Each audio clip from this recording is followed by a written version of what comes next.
Daf Yudtet. On va commencer au milieu de la page. Tana, Pesal hayotse minasuka, nidon kesuka. Mai Pesal hayotse minasuka. Amar ula kanim hayotzim leachore suka. Alors, pour comprendre le sujet, on va dire en préambule qu'il s'agit ici d'un grand débat à propos de ce qu'on appelle une annexe de la souka. Un prolongement.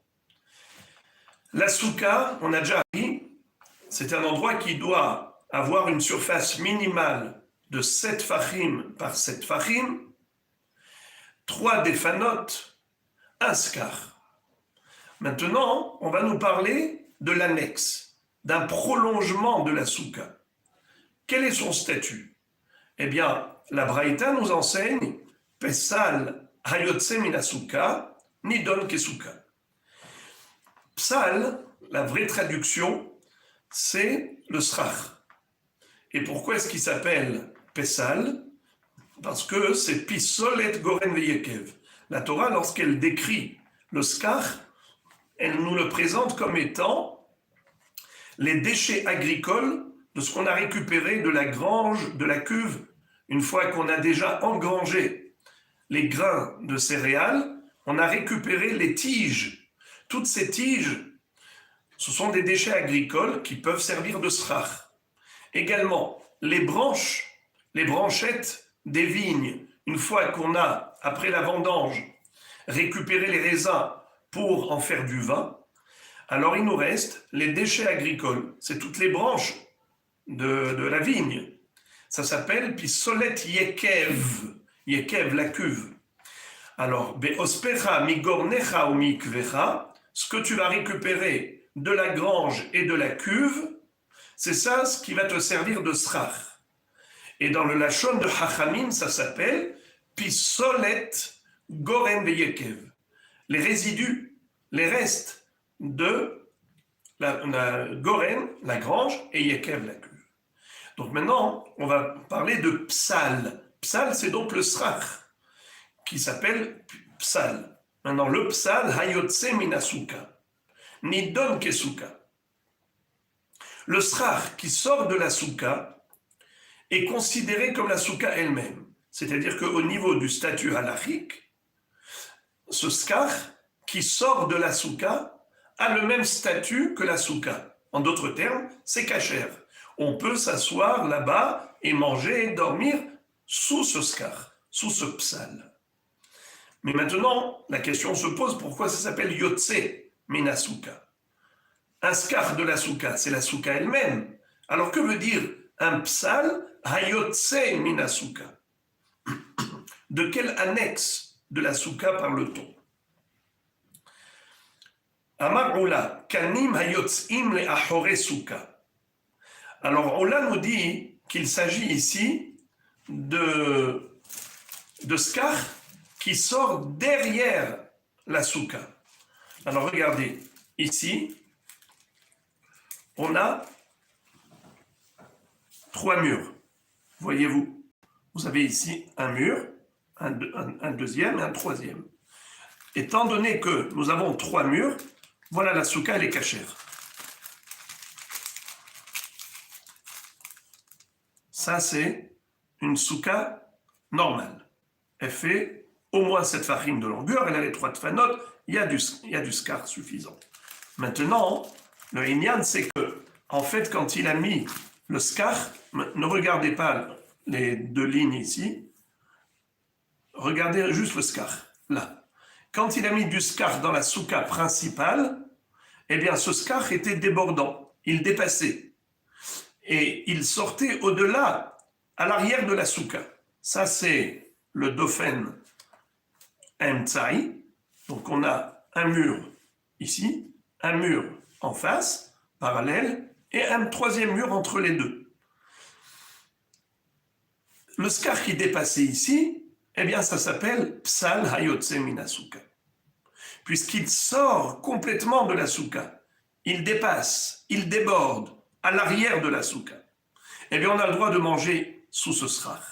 La Gemara pose la question, elle dit Ve'abarinan shalosh defanot, mais on a besoin de 3 murs. Comment on peut s'asseoir juste sous un srach? Réponse, BDIK, il y en a. C'est-à-dire que quand il a mis les tfanot aussi étaient très longues. Il n'y a pas que le feuillage qui était très long, mais même les tfanot parallèles, elles étaient très longues. Donc finalement, qu'est-ce qui se passe? Il a derrière, à l'arrière de la souka, également 3 murs et un skar. Alors la Gemara pose la question, et elle dit Ve'abarinan hersher souka. Mais on a besoin qu'il y ait 7 fahim par 7 fahim de surface. Comment est-ce qu'il peut manger ici s'il n'y a pas la surface requise, s'il y a moins de 7 fahim par 7 fahim? La Gemara de répondre Bedeika. En fait, il s'agit du cas où Behemet, il y en a. Il y a les 7 fahim, il y a les mensurations requises. Alors la Gemara pose la question, elle dit Ve'abarinan tsilata meruba mehamata. Il faut qu'il y ait dans ce srach plus d'ombre que de soleil, plus de srach, de feuillage que d'espace vide. La même réponse, BDIK. Il y a en effet la densité du srach suffisante pour avoir plus d'ombre que de soleil. Alors la Gemara dit, Ihachi, si c'est ainsi, Maïle Memra, quel est le chidouche de la Braïta qui a dit Psal ayotse minasuka nidon kesuka? Il n'y a plus aucun chidouche. Si on a les 3 murs, on a les mensurations nécessaires au niveau de la surface, on a le skar qui est suffisamment dense pour avoir plus d'ombre que de soleil, alors toutes les conditions d'une souka cachère sont réunies. Alors quel est le chidouche de nous dire que Psal ayotse minasuka nidon kesuka? Cette annexe, elle est considérée comme la souka elle-même. Mais c'est une souka en soi. Alors pourquoi est-ce qu'elle a besoin de bénéficier du statut de la souka principale et elle est cachère en tant qu'annexe? Psal ayotse mina souka nidon kesuka. Boker Tov, c'est une souka par entière. Réponse. La Gemara de répondre Maoudetema, tu aurais pu dire Ro'il ou le Gavaï avidé ou le Baraï lo avidé imalo kamashma'alan. On aurait pu croire qu'étant donné que ce monsieur, quand il avait construit la souka, il avait construit dans l'intention de se servir de cette souka principale. C'était ça la souka principale.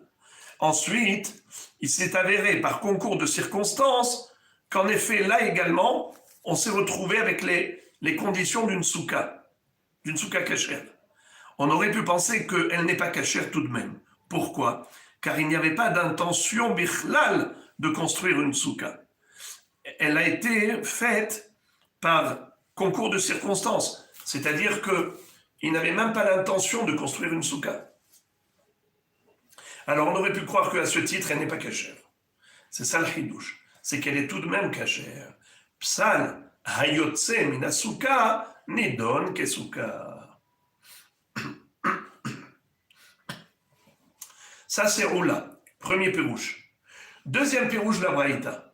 Que veut dire Psal hayotse minasuka nidon kesuka? Rabba et Rabbi Yosef amret arbaïhu hacha bekanim hayotzim lifnim minasuka. Umashcha ve'azla hada dofen bahadaihu.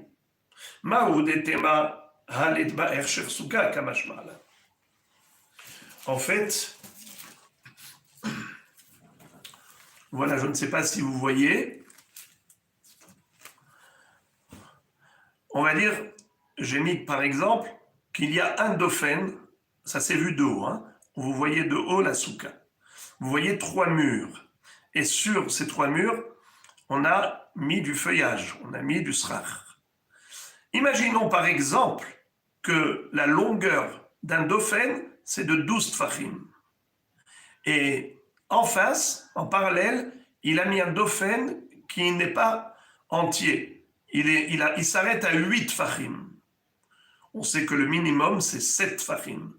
Ou bien même un tefach. Shlishit afilu tefach. Mais en tout cas, voilà, il a fait 8 tfachim. Est-ce qu'on a le droit de manger ici? De dormir là, dans cette partie où il n'y a pas de d'ofen parallèle. C'est ça le chidouche de la Braïta. Selon Rabba et Rabbi Yosef, la Braïta qui nous a dit Psal hayotse minasuka nidon kesuka, c'est par rapport, la question elle est par rapport à cet espace, pas à l'arrière de la souka, comme on avait vu précédemment, en roula. Rabba et Rabbi Yosef ils disent que l'ifni minasuka, devant la souka, pas ahore souka. Alors c'est quoi le chidouche? Le chidouche est le suivant. D'abord je relis, je traduis. On a des roseaux qui dépassent devant de la souka. Il n'y a qu'un seul dofen, un seul mur qui va jusqu'au bout. Maoud et Tema. Tu aurais pu dire Ha lit baher cher souka. Dans cette souka, il n'y a pas de cache-route. Pourquoi? Parce qu'il manque un troisième mur. C'est-à-dire que c'est vrai,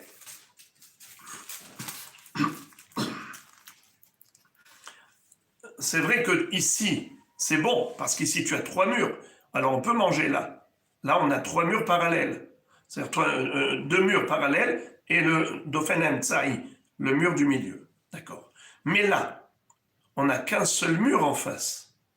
Donc ici, cet endroit aurait pu être considéré comme étant un lieu à part entière, à qui il manque les mechitzot.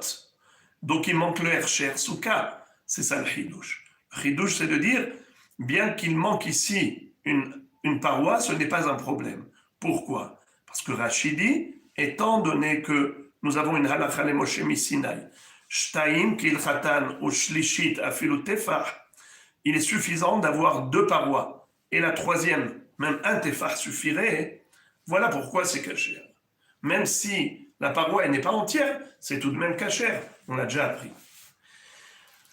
À tel point que le Roche se pose la question, Rabbeinu Asher, l'un des Rishonim, il dit, mais c'est quoi le chidouche? Dans ce cas-là, il n'y a absolument aucun chidouche. Vu que on a 3 parois, et la troisième, même si elle fait un tefah, elle est cachère, à plus forte raison lorsqu'elle est plus longue, eh bien le Roche dit quelque chose d'extraordinaire. Il dit, si la personne s'était suffi d'une mechitza très petite, soit un tefah, soit 7 fahim, qui est le minimum de la cachoute, ok, mais là il a fait 8 fahim, ou 9, ou 10. Ce qui veut dire qu'en fait cet homme-là ne voulait pas faire le strict minimum. Il voulait rajouter au-delà de ce que la halakha exige. Donc pour lui, pour cet homme-là, la souka s'arrête là. On aurait pu croire que pour cet homme, la souka s'arrête là. Et ce lieu, c'est un endroit isolé qui n'a pas les dimensions de la souka, c'est-à-dire n'a pas les conditions nécessaires pour la cachoute. Il lui manque ici une mechitza. Puisqu'on voit que lui, cet homme, il voulait s'arrêter là. C'est là la fin de sa souka. Là, c'est un lieu à part entière. On aurait pu penser que, Béhémet, puisque cet homme ne voulait pas que sa souka continue jusque-là, eh bien, là, ce n'est pas cachère. C'est là le chidouche, que c'est tout de même cachère. Psala yotse mina souka, nidon ke souka. C'est pas... C'est comme si ça ne fait pas partie de la souka elle-même. Si cet homme s'était suffi juste de la souka d'une dimension minimale telle que la halakha exige, alors j'aurais dit tout ça c'est une seule souka. Mais maintenant qu'il a rajouté au-delà de ce que la halakha exige, ça veut dire que lui il veut s'arrêter là. Sa souka elle s'arrête là. Et puisque sa souka s'arrête là, donc la suite n'a pas les conditions nécessaires pour une souka kshera. C'est ce que j'aurais pu croire. Kamash Marlan, que malgré tout, ça ne dépend pas de son intention. Étant donné que dans la réalité, nous avons les 3 mechitzot, c'est kasher.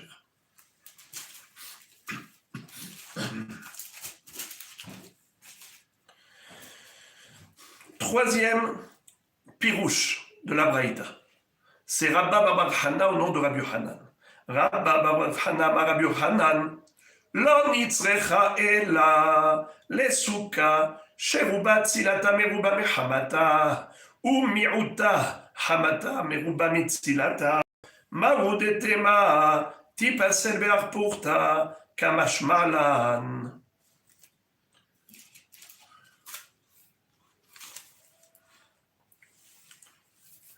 Alors, je vous invite à regarder l'image.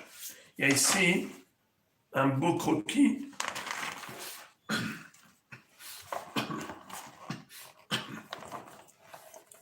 Là, voyez-vous cette souka. Elle est majoritairement tsilata meruba mehamata. C'est-à-dire, il y a plus d'ombre que de soleil. Minoritairement, il y a un endroit où il y a plus d'espace vide que de srach. Ça s'appelle Hamata Meruba Mitzilata. Alors, ici, Ruba, le robe de la souka, c'est Tzilata Meruba Mehamata. La majorité de la souka. La minorité de la souka, elle est Hamata Meruba Mitzilata. Est-ce qu'on a le droit de manger dans cet endroit? Il n'y a pas que cette question qui se pose. Bichlal, est-ce que la souka est kshira? Alors, c'est ça le hidush. Je répète, Rabba bar Hana Marab Yohanan, lo nitzrecha ela lesuka, sheruba mitzilata, meruba mehamata, ou mi'uta, hamata meruba mitzilata, ma'udetema tipasel beharpurta, kamashma'alan. Le hidouche est que non seulement la souka est kshera, mais même dans cet endroit, on peut s'asseoir. Alors, Bémet, il y a une marloquette entre les rishonim, à savoir, que veut dire tipasel beharpurta? Est-ce que c'est que toute la souka, on aurait pu croire qu'elle est psoula à cause du mi'out qui est hamata meruba mitzilata? Il faut qu'elle soit entièrement tzilata meruba mehamata.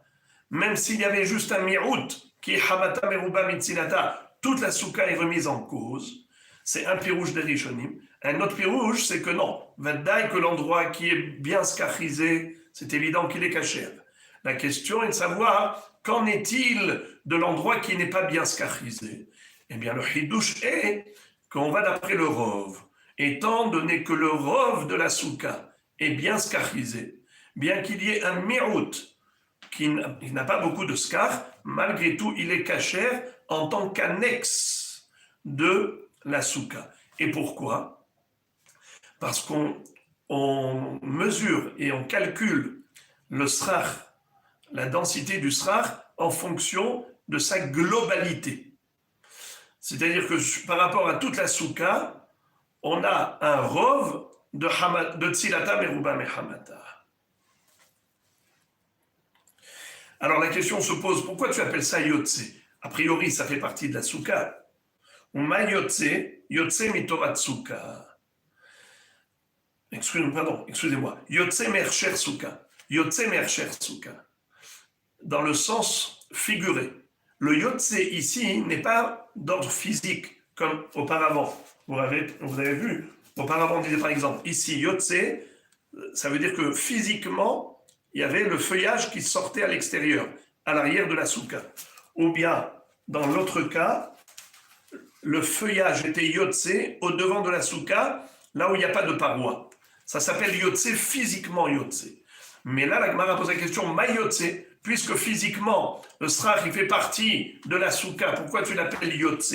Psala yotse mina souka, mais il n'est pas sorti à l'extérieur. Ici, on nous dit que c'est yotse au sens figuré. Au sens figuré, yotse miercher souka. Ça ne répond plus aux critères de la souka. Le critère de la souka, c'est tzilata, meruba, mehamata. Or ici, il y a un espace où c'est hamata, meruba, mitzilata. Et c'est ça le chidouche, que malgré tout c'est caché. Quatrième pirouche, Rabbi Oshaya Amar, lo nitzrecha, ela niskar pasul, pachot mishlosha, besuka ketana, uma yotse, yotse mitorat suka.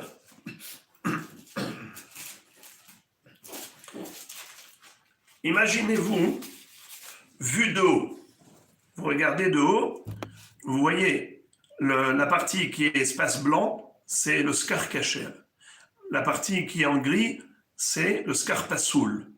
On a une souka ktana. c'est-à-dire elle est restreinte à son minimum, 7 fachim par 7 fachim. Et dans ce skar-là, il y a moins de 3 tfachim qui est pasoul. Voyez-vous, skar pasoul, pachot mishlosha tefachim. Le skar pasoul, il est inférieur à 3 tfachim, 3 fois la largeur du point. Alors, quel est le din? Le din est que c'est kasher. On a le droit même de s'asseoir en dessous du skar pasoul, qui est inférieur à une surface de 3 tfachim. Donc en tout, on a 7 fachim, il y a 4 fachim et quelques de skar kasher, il y a 3 tfachim et quelques de skar pasoul, et tout de même, la partie skar pasoul, elle est kasher. Comment elle s'appelle? Psal hayotse minasuka nidon kesuka. Je répète, Rabbi Oshaya amar lo nitzrecha ela liskar pasoul pachot mishlosha besuka ketana. Alors dans ce cas-là, pourquoi tu l'appelles yotse ou maï yotse, puisque physiquement ça fait partie intégrante de la souka? Réponse, yotse mitorat souka, c'est au sens figuré. Ça veut dire que le skar pasoul, il est carrément sorti de la Torah de la souka, de la halacha. Ça ne répond plus à la halacha de la souka. Très bien. Alors, on va récapituler. On a une braïta qui dit Psal hayotse minasuka nidon kesuka. Et on a 4 pirushim de Amoraïm par rapport à cela. D'abord Ola, ensuite Rabba et Rabbi Yosef, ensuite Rabba Babar Hana au nom de Rabbi Yohanan, et enfin Rabbi Oshaya. Ces 4 Amoraïm, chacun a donné un pirouche différent. Selon les 2 premiers, c'est-à-dire Ola et Rabba et Rabbi Yosef, le mot Psala Yotse Minasuka, Yotse c'est Yotse physiquement. Selon les 2 derniers, Rabba Babar Hana et Rav Oshaya, Yotse ça veut dire Yotse au niveau halachique. Il sort du cadre de la halacha. Yotse Me'ersher Suka ou Yotse Mitorat Suka. Quelle est la différence entre Yotse Me'ersher Suka et Torat Suka? Hersher Suka, par exemple, le skar est kasher, seulement Hamata Meruba Mitzilata. Ça veut dire qu'il n'est pas suffisamment kasher, mais il est apte à le devenir. Tandis que Yotse Mitorat Suka, c'est quand on a parlé du skar pasoul. Il n'est même pas apte à devenir kasher. Et tout de même, il est annexé à la souka. Psala Yotse Minasuka Nidon Kesuka. L'annexe de la souka a le même statut que la souka. Alors, répétition rapide. Selon Ola, que veut dire Psala Yotse Minasuka? Yotse le Ahore Souka. Selon Rabbi Rabbi Yosef, Yotse Lifni Minasuka. Soit derrière, soit devant la souka. Pour Ola, c'est à l'arrière. Pour Rabbi Rabbi Yosef, c'est à l'avant. Selon Rabba Babar Hana, c'est quoi Psala Yotse Minasuka? C'est dans la souka, seulement il y a une partie qui est Mirota, la minorité de la souka, elle est Hamata Meruba Mitzilata.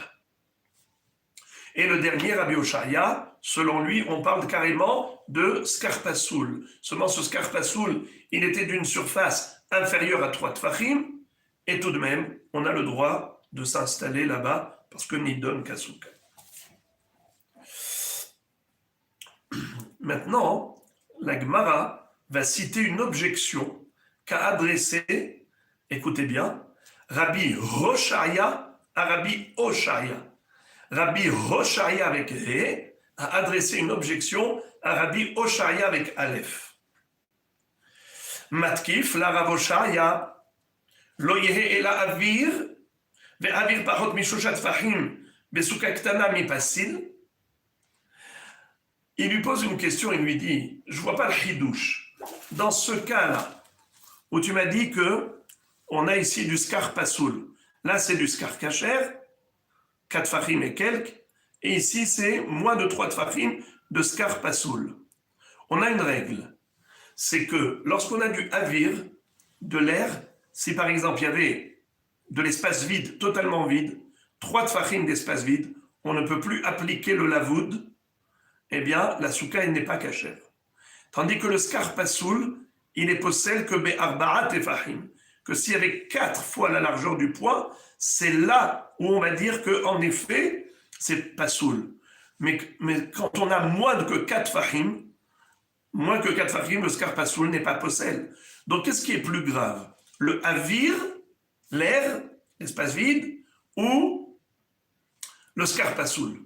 Le avir, c'est plus grave, puisque le avir, il est possède bishloshat fahim. Et le skar pasoul est possède be'arbat fahim, en général, besouka gdola. Alors ici, on parle de souka ktana, qui fait juste 7 fahim par 7 fahim. Tu me dis, c'est quoi le chidouche là? C'est que même si le skar il est pas soul, moins de 3 tfachim, on peut s'asseoir en dessous. Pourquoi? Parce que il est moins de 3 tfachim. La Gemara dit, lo yehe ela avir. Mais même si c'était du avir, quand l'écart il est de moins de 3 tfachim, on considère que c'est lavoud, comme si c'était fermé. Alors, quel est le chidouche? Skar pasoul, c'est moins grave que le avir. Et si déjà, même s'il y avait du avir, c'était kasher, midin lavoud, à plus forte raison que la souka serait kasher, même si c'est du skar pasoul. Ma'achidouche. Réponse. Amarle Rabbi Abba. Rabbi Abba a répondu à Rabbi Hoshaya. Ce n'est pas comparable. Pourquoi? Ze mitztaref v'yeshenim tahtav. La différence est la suivante. Dans le chidouche de Psala Yotzem Nasuka Nidon Kesuka, le chidouche est de dire que on peut même dormir en dessous de ce skar pasoul. On peut même carrément s'asseoir manger et on est quitte. Alors que si c'était du avir, même inférieur à 3 tfachim, on n'a pas le droit de s'asseoir en dessous. Bien qu'on dise lavoud et la souka est cachère et on peut s'asseoir ici, mais on ne peut pas s'asseoir sous le avir. Le avir, moins de 3 tfachim, est considéré comme fermé, mais n'est pas considéré comme skar cachère pour une souka ktana comme ici. Eh bien, c'est ça le chidouche. Le chidouche, c'est que en tant que skar pasoul, psala yotse mina souka ni don ke souka, on peut s'asseoir et yeshenim tartav mamash comme dans toute la souka, tandis que si c'était du avir, c'est vrai que la souka aurait été cachère, mais on n'aurait pas pu s'asseoir sous le avir. On parle toujours de sommeil, yeshenim tartav, parce que dormir dans la souka, c'est aussi une mitzvah. Et c'est encore plus grave que ochel, parce que manger, achilat haray, on peut manger en dehors de la souka, mais dormir, même Shenat Haray est interdite en dehors de la souka. Évidemment, sauf si on souffre dans la souka en dormant là-bas. La Gemara pose une grande question par rapport à cette réponse. Elle dit, mais comment tu peux dire une chose pareille? Umi kamide d'itztarufe mitztaref ve'u'atzmo eno kasher. Comment tu peux me dire que si on avait ici, à la place de ce skar pasoul, si on avait du avir, là du skar kasher, et là du avir, tu me dis la souka elle est kshera, même si elle est petite, 7 farines par 7 farines, la souka est kshera, on peut manger ici, mais pas là. Mais si c'est kasher, ça veut dire si la souka est kshera, ça veut dire que c'est mitztaref. Et si c'est pas, ça veut dire que on associe cette partie à cette partie. Et si tu me dis que on ne peut pas manger ici, alors comment ça peut être mitztaref? Après, tu me dis que oui, tiens, les 7 fachim par 7 fachim. Mais de 2 choses l'une, soit que c'est cachère, soit ce n'est pas cachère. Si c'était ici du avir à la place du skar pasoul, tu me dis on ne peut pas manger en dessous, mais c'est mitztaref. On dit lavoud, donc c'est comme fermé, mais ce n'est pas cachère pour manger en dessous. Est-ce qu'il existe un exemple? Tu peux me montrer un exemple dans la Torah où on peut avoir quelque chose qui est cachère, qui est mitztaref et pourtant n'est pas cachère. Comment est-ce possible? Umi kamide d'itztarufe mitztaref vu'atzmo eno kasher. Réponse, Amar Rabbi Yitzchak ben Eliashiv in. Rabbi Yitzchak ben Eliashiv répond oui, on a déjà trouvé un exemple. Lequel? Tit al-narok yochiach shemitztaref le-arba'im se'a ve'atovel bo lo altalo tevila. De la boue liquide. Narok, c'est quelque chose qu'on peut être mérique, mikeli el-keli. Quand on est mérocaine, quand on transvase un liquide d'un keli à l'autre, on est mérique, mikeli el-keli. Titan narok, la boue transvasable, en d'autres termes, de la boue qui est liquide. De l'eau mélangée à de la boue, eh bien, s'il y a peu d'eau, peu d'humidité, donc la boue, elle est solide, on ne peut pas la transvaser. Mais si elle se transvase comme un liquide, ça veut dire qu'il y a énormément d'eau mélangée à cette boue, à cette terre, alors ça s'appelle de la boue liquide. Tit hanarok. Quel est le din si on a un mikvé de 40 CA et à l'intérieur, il y a de l'eau et il y a de la boue liquide.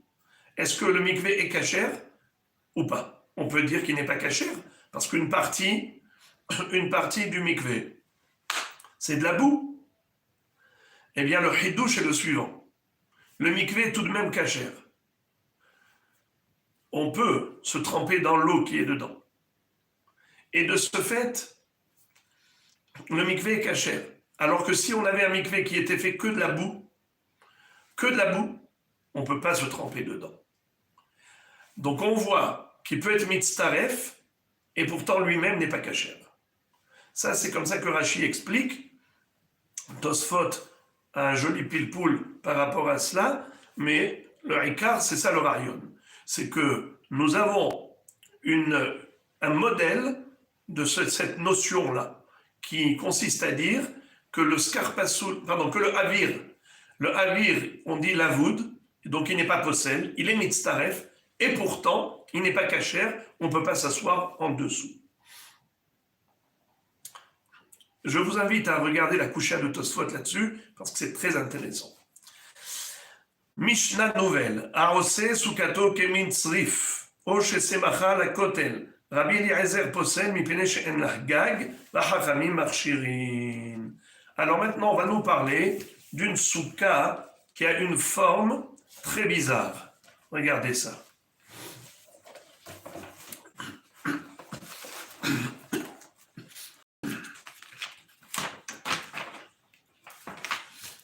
En forme triangulaire. Vous avez ici une souka en forme triangulaire, comme une tente, mais c'est entièrement que du skar. Ça veut dire que même les parois et même le toit, la totalité de la souka, elle est fabriquée avec du skar, des roseaux qui sont cachés en tant que skar. Est-ce qu'on peut manger en dessous? Évidemment, on parle du cas où il y a 7 fachim par 7 fachim de surface, avec une hauteur de 10 fachim au moins, n'est-ce pas, pour qu'on puisse avoir un espace de souka. 10 fachim de haut et une surface de 7 par 7 fachim. Ok. Est-ce qu'on peut, par rapport à cette forme triangulaire de la souka, qui ressemble à un tzrif, à une hutte de chasseur? Première question. Deuxième, quel est le din semacha la kotel?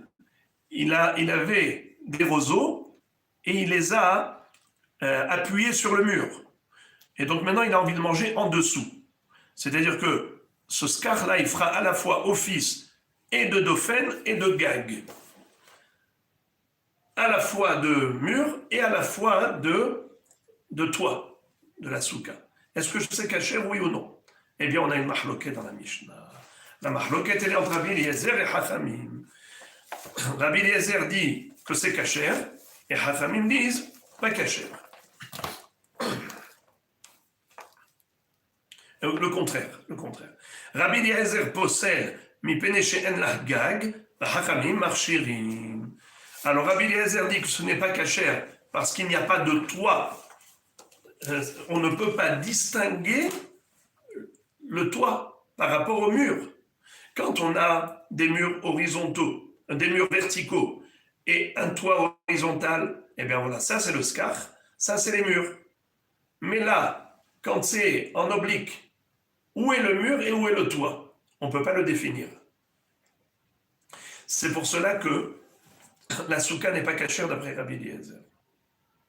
Mais Hachamim disent que malgré tout, c'est cachère, et on verra dans la Gemara pour quelle raison ils disent que c'est cachère.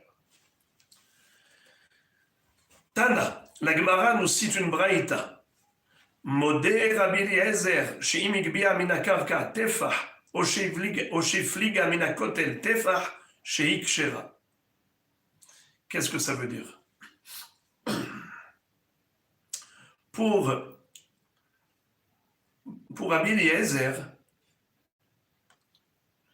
qui a dit qu'une souka pareille n'est pas cachère parce qu'elle n'a pas de toit, elle n'est même pas considérée comme ohel. Nous avons une règle, une tente, un ohel, il faut qu'il y ait un minimum de tefah, soit d'horizontal, soit de vertical. S'il n'y a pas au moins un tefah, la largeur du point, en vertical ou en horizontal, ça ne s'appelle pas ohel. Alors la Gemara dit, si c'est cela, la raison pour laquelle Rabbi Eliezer a disqualifié cette souka, alors il en ressort que si la souka était surélevée, ne serait-ce que d'un tefah, ou bien éloignée du mur, ne serait-ce que d'un tefah, ça aurait été suffisant pour la rendre cachère. Regardez le beau dessin qu'ils nous ont fait ici.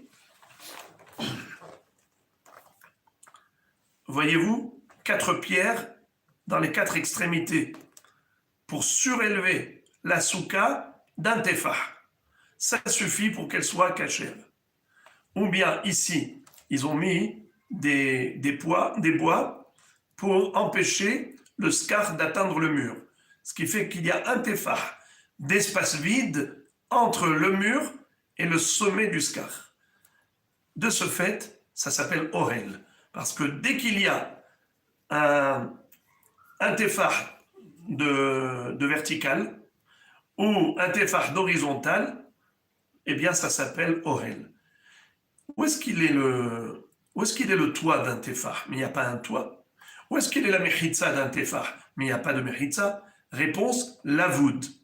Étant donné qu'il y a moins de 3 tfahim d'écart entre le sol et le skar, on applique la règle de l'avoud. C'est comme si c'était un espace plat vertical. Et pareillement ici, on applique la règle de l'avoud, et donc c'est considéré comme un toit horizontal d'un tefah.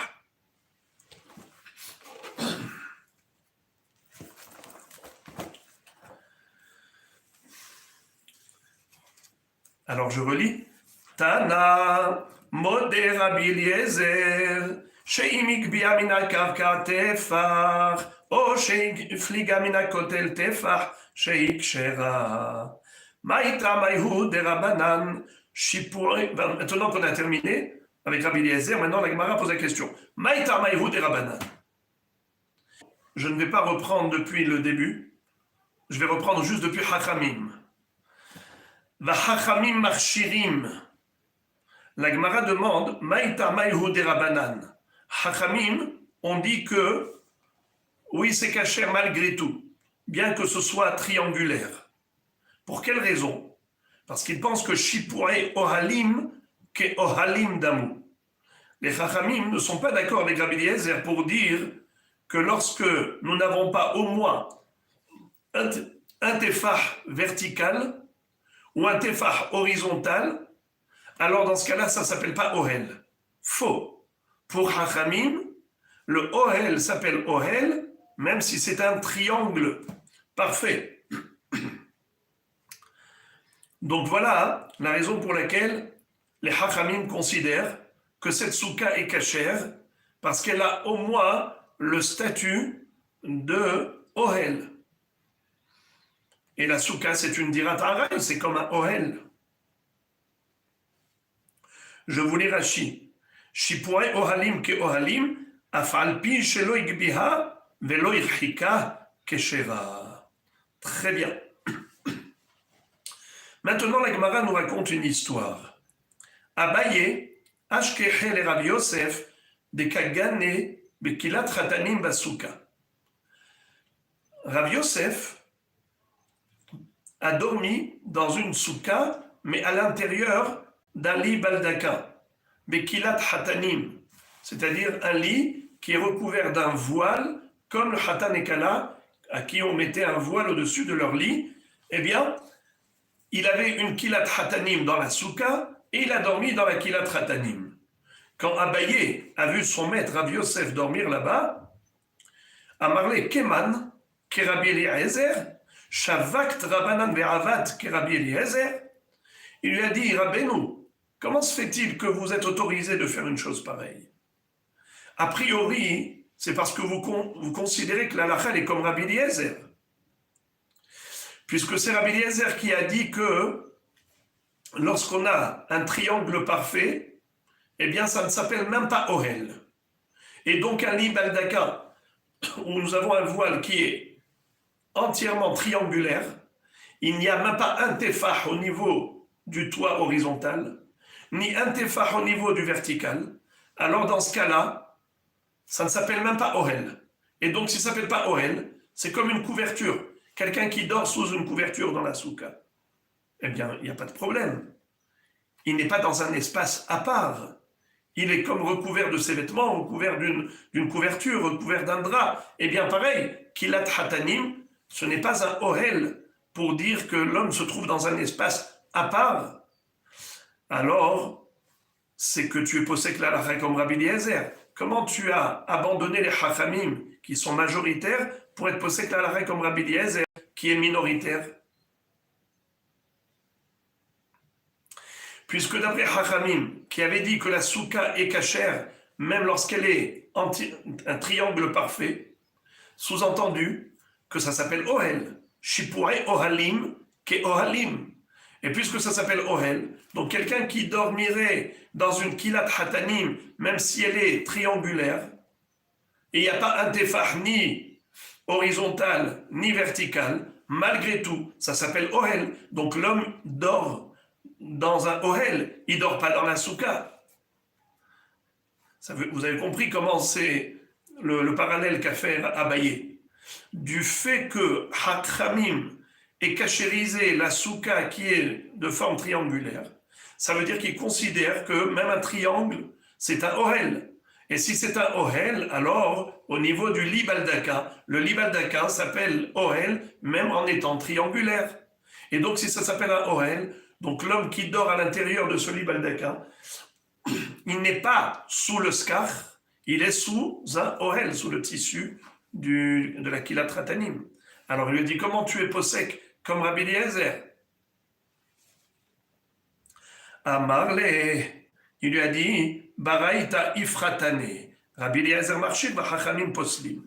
Il lui a dit, c'est vrai que dans la Souka, c'est vrai que dans la Mishnah, il est écrit que Rabbi Eliezer possèle et Chachamim marchirim. Mais dans la Braïta, c'est écrit juste le contraire. Rabbi Eliezer marchir, Chachamim poslim. Et donc, il s'avère que Davka Chachamim considère que si on n'a pas un tefah au moins d'horizontal ou un tefah de vertical, ça ne s'appelle pas Ohel. Donc les Chachamim qui ont dit qu'une souka pareille, psula, d'après la Braïta, Chachamim ne disent pas kasher. Chachamim poslim, d'après la Braïta. La Mishnah dit Chachamim marchirim. Il y a une mahloket entre la Braïta et la Mishnah. Quelle est la bonne version? Est-ce que c'est Rabbi Eliezer qui est possède et Chachamim marchirim ou l'inverse? Alors il lui a dit, moi je vais d'après la Braïta qui a dit que Rabbi Eliezer marchir et Chachamim poslim. Et pourquoi Chachamim poslim? Parce qu'ils disent que Shipurei Ohalim, Loke Ohalim. La souka, pourquoi elle n'est pas cachère? Parce qu'elle ne s'appelle même pas Ohel. Alors si la souka ne s'appelle pas Ohel, parce que c'est un triangle parfait, donc le lit baldaka ne s'appelle pas Ohel lorsque c'est un triangle parfait. Donc la personne qui dort dans ce lit, sous le toit, sous le voile de la Kilat Hatanim, n'est pas dans un Ohel, elle est dans la souka. C'est juste comme quelqu'un qui est sous une couverture. Amarle. Shavakt matnitin ve'avad kebaraita. Comment? Tu as abandonné la Mishnah au profit de la Braïta, mais quand il y a une mahloket entre Mishnah et Baraïta, on va selon la Mishnah, pas selon la Baraïta. Pourquoi tu as retenu la version de la Braïta plutôt que celle de la Mishnah? Amarle, matnitin yehidaahi, detanya, aose sukato kemin tzrif, o shesemacha la kotel. Rabbi Nathan Omer, Rabbi Eliezer Posel, mi.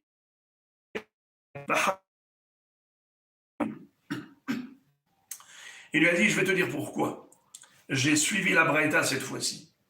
Parce que cette Mishnah que Rabbeinu Akadosh a écrite, il a rédigé en fonction d'une opinion unique, qui est celle de Rabbi Nathan. C'est Rabbi Nathan qui a dit que d'après Rabbi Eliezer, cette souka est psoula, et Chachamim disent qu'elle est cachère. Mais tous les maîtres, tous les camarades de Rabbi Nathan s'opposaient à lui. Ils ont dit que pas du tout. Rabbi Eliezer, c'est lui qui est marchir, et Chachamim poslim. Parce que ce n'est pas, puisqu'il n'y a pas un tefah au moins d'horizontal ou de vertical, alors c'est pas soul. Donc la Mishnah, elle est selon Da'at Yahid, Rabbi Nathan. Relisons. Amarle matnitin yahida'ai. Cette Mishnah que Rabbeinu Akadosh a rédigée, c'est une opinion unique. Detanya, ha'ose sukato, kemin tzrif. Oh, chez Semachala Kotel, quelqu'un qui fait une souka de forme de hutte de chasseur, un triangle parfait. Oh, chez Semachala Kotel, ou bien le skach, il a appuyé sur le mur. Rabbi Nathan Omer, Rabbi Nathan nous dit quoi? Exactement comme dans la Mishnah. Rabbi Eliezer Posel, mi peneshen la gag, la hachamim marchirim. Rabbi Eliezer, il est Posel parce qu'il dit il n'y a pas de toit, il n'y a que du skach, où il y a à la fois le mur et le skach, et on ne sait pas où s'arrête le mur, où commence le toit. Mi peneshen la gag, la hachamim marchirim. Et hachamim disent que c'est tout de même caché. Donc tu vois que cette Mishnah qui est la nôtre, c'est la version de Rabbi Nathan, qui est une opinion unique. Alors moi, cette fois-ci, j'ai suivi la Baraïta, car la Baraïta nous présente l'avis de tous les Chachamim qui s'opposaient à Rabbi Nathan. Donc la halakha est que on n'a pas de ohel si on n'a pas au moins un tefah d'horizontal ou de vertical. Et de ce fait, une Mishnah, une souka qui est, comme on a vu dans la Mishnah, triangulaire, d'après Chachamim, de la Baraïta, ce n'est pas cachère. Et pareil, quelqu'un qui dormirait dans un lit baldaquin à l'intérieur de la souka, quand c'est un lit baldaquin de cette forme triangulaire, où il n'y a même pas un tefah d'horizontal, alors dans ce cas-là, comme Rav Yosef disait, que c'est moutard de dormir là-dedans, vu que ça ne s'appelle pas Ohel. Voilà pour ce sujet. Je ne vais pas entamer le prochain sujet puisque c'est un seul bloc. Depuis la Mishnah jusqu'à la fin du Perek, c'est un seul sujet, c'est ce qu'on appelle la Sugya de Mahatzelet, le sujet de la natte en osier qu'on étudiera Be'ezrat Hashem dans le daf suivant. Boruchim Tihiyu.